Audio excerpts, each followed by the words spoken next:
కాంగ్రెస్ మంత్రి పొన్నం ప్రభాకర్ సారు ఇయాల విలేకరుల సమావేశంలో మాట్లాడుకుంటా ఇక కేంద్ర మంత్రి కిషన్ రెడ్డి తెలంగాణకు ఈ హైదరాబాద్ కు ఎన్ని నిధులు తెచ్చిండు అని అడుగుతున్నాడులా.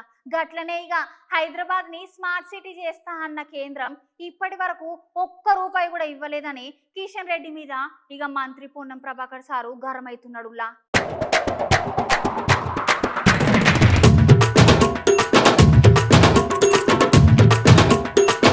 ఇవాళ కాంగ్రెస్ కార్యాలయంలో జరిగిన విలేకరుల సమావేశంలో మంత్రి పొన్నం ప్రభాకర్ సార్ మాట్లాడుకుంటా కేంద్ర మంత్రి కిషన్ రెడ్డి గారి ప్రస్తావన తీసిండుల్లా. 5 సంవత్సరాలు నువ్వు కేంద్ర మంత్రిగా ఉండి కూడా తెలంగాణకు కానీ హైదరాబాద్కు కానీ ఎన్ని నిధులు తెచ్చినావో ఒకసారి చెప్పవలసిన అవసరం ఉన్నది కిషన్ రెడ్డి. గట్లనే హైదరాబాద్ని స్మార్ట్ సిటీ చేస్తామని కేంద్రం చెప్పింది. ఇప్పటిదాకా ఒక్క రూపాయి కూడా ఇయ్యని పరిస్థితి ఉన్నది. అట్లనే అమృత్ పథకం కింద కేంద్రం నుంచి నిధులు ఎన్ని తెచ్చినావు? 10 సంవత్సరాల బీజేపీ కాలంలో నగరంలో అభివృద్ధికి సంబంధించిన ఒక అభివృద్ధి పనైనా చేసిర్రా అని మంత్రి పొన్నం సార్ కిషన్ రెడ్డి సార్ని ప్రశ్నించిండు. హైదరాబాద్ అభివృద్ధికి జిహెచ్ఎంసీ అభివృద్ధికి భారతీయ జనతా పార్టీ చేసింది ఏమైనా ఉంటే మాకు చూపించండి కాంగ్రెస్ మంత్రివారిలో పొన్నం ప్రభాకర్ సార్ మాట్లాడుతున్నాడు. గతంలో ఉన్న బీఆర్ఎస్ ప్రభుత్వం బీజేపీ 2 ఒప్పందం చేసుకొని ఈ తెలంగాణ రాష్ట్రాన్ని రాష్ట్ర ప్రజలందరినీ అన్యాయం చేసిండ్రని సార్ కోపమైండు. మళ్ళీ మీదికెళ్ళి చూస్తేనేమో వాళ్ళెవరో మీరెవరు అన్నట్టు వ్యవహరిస్తున్నారు అని అనుకుంటా పొన్నం ప్రభాకర్ సార్ బీజేపీ మీద కిషన్ రెడ్డి మీద నిప్పులు ఉరిపించిండు. నిన్న ఇవాళ పత్రికల్లో చూసి కిషన్ రెడ్డి గారి మాటలు చూస్తే ఆశ్చర్యం అనిపించింది. హైదరాబాద్ నగరం అనేటువంటిది ఒక హెరిటేజ్ అడ్డా. హైదరాబాద్ నగరం అనేటువంటిది ఒక చారిత్రాత్మకమైనటువంటి నగరం. అటువంటి ఈ హైదరాబాద్ నగరానికి సంబంధించి పార్లమెంటు సభ్యుడిగా కేంద్ర టూరిజం మంత్రిగా నేను అడుగుతున్న సూటిగా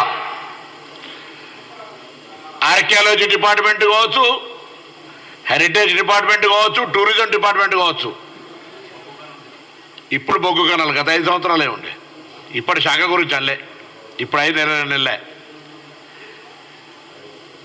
5 సంవత్సరాలు హైదరాబాద్ నగరానికి ఏం నిధులు తీసుకొచ్చినావు అని అడుగుతా ఉన్నా. ముందుగా హైదరాబాద్ స్మార్ట్ సిటీ చేయలేదు కేంద్రం నుంచి. 1 రూపాయి ప్రత్యేక నిధి తీసుకురాలే.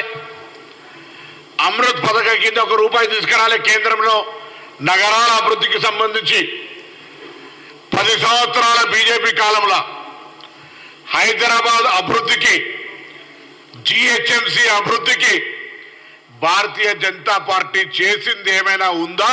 కిషన్ రెడ్డి గారు ముందు చెప్పండి అని అడుగుతా ఉన్నా. వాళ్ళని పరిష్కరిస్తాం అక్కడే స్పాట్లో ఆ కార్యక్రమం రూపొందుతుంది. దాని లాంఛనంగా ముఖ్యమంత్రి గారు ఉదయం 6 గంటలకు కార్యక్రమాన్ని ప్రారంభం చేసేస్తారు. దానికి అనుగుణంగా కార్యక్రమం మొత్తం ఇక్కడ 150 డివిజన్లలో హైదరాబాద్లో ఉన్నటువంటి 24 అసెంబ్లీలలో ఈ కార్యక్రమం కొనసాగుతుంది. చేతనైతే కేంద్ర మంత్రిగా హైదరాబాద్ నగరాన్ని నిధులు తీసుకురమ్మని కిషన్ రెడ్డి గారు మరొక్కసారి డిమాండ్ చేస్తాను. కేటీఆర్ గారు మీరు మౌనంగా 10 సంవత్సరాలు హైదరాబాద్కి ఏం అన్యాయం చేశారు, బీజేపీ ఏం అన్యాయం చేసింది, మీరు చేతనైతే ఏం చేశారో చెప్పే ప్రయత్నం చేయమని చెప్పి కోరుతాను.